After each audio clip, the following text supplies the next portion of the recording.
The only time you truly fail is when you decide to give up.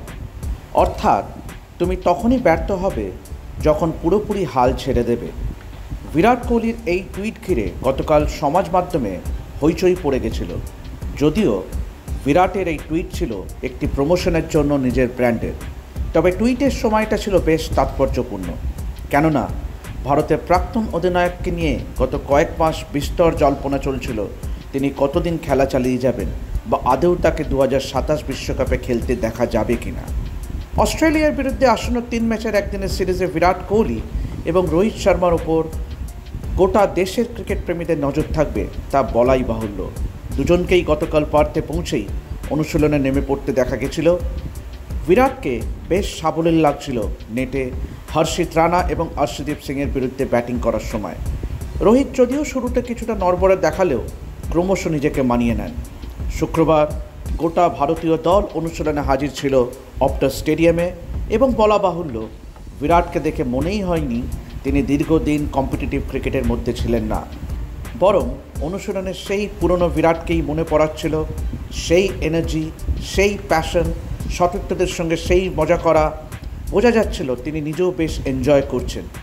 যে বিরাটকে দেখে cricket প্রেমীরা অভ্যস্ত সেটাই বারংবার চোখে পড়ছিল শুক্রবার দলের অনুশীলনে। ফিল্ডিং ড্রিলস থেকে ক্যাচিং প্র্যাকটিস, সব ক্ষেত্রেই বিরাট ছিলেন সপ্রতিভ। ক্যাচিং প্র্যাকটিসের সময় ভালো একটি ক্যাচ ধরার সঙ্গে সঙ্গেই যেভাবে উত্তেজিত দেখাচ্ছিল তা মনে করাচ্ছিল কয়েক বছরের আগের সেই বিরাটকে। সেই আগ্রাসন, সেই এনার্জি যেন আবার দেখা যাচ্ছিল চোখে মুখে, যা গত 1 দশকেরও বেশি সময় ধরে ক্রিকেট অনুরাগীরা দেখে এসছে। এখানে স্মরণ করিয়ে দেওয়া যাক, চ্যাম্পিয়ন্স ট্রফির পর বিরাট এবং রোহিত দুজনকেই আর খেলতে দেখা যায়নি। ইতিমধ্যেই টেস্ট এবং টি20 ফরম্যাট থেকে অবসর নিয়েছেন দুজনে। দীর্ঘ সময় বাদে তারা ফের নামতে চলেছেন দেশের জার্সিতে। আগামী 19 অক্টোবর থেকে শুরু হতে চলা অস্ট্রেলিয়ার বিরুদ্ধে 3 ম্যাচের একদিনের সিরিজে দুজনের ওপরই নজর থাকবে সবার।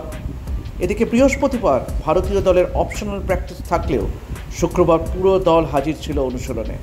শুরুতে ওয়ার্ম আপ ড্রিলস, এরপর দীর্ঘক্ষণ ফিল্ডিং এবং ক্যাচিং প্র্যাকটিস করতে দেখা যায় শুভমনদের।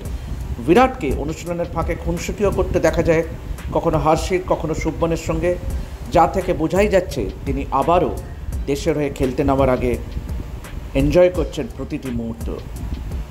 রবিবার পার্থের অপটাস স্টেডিয়ামে বিরাট কোহলি এবং রোহিত শর্মাকে স্বমহিমায় দেখার অপেক্ষায় থাকবে ক্রিকেট প্রেমীরা।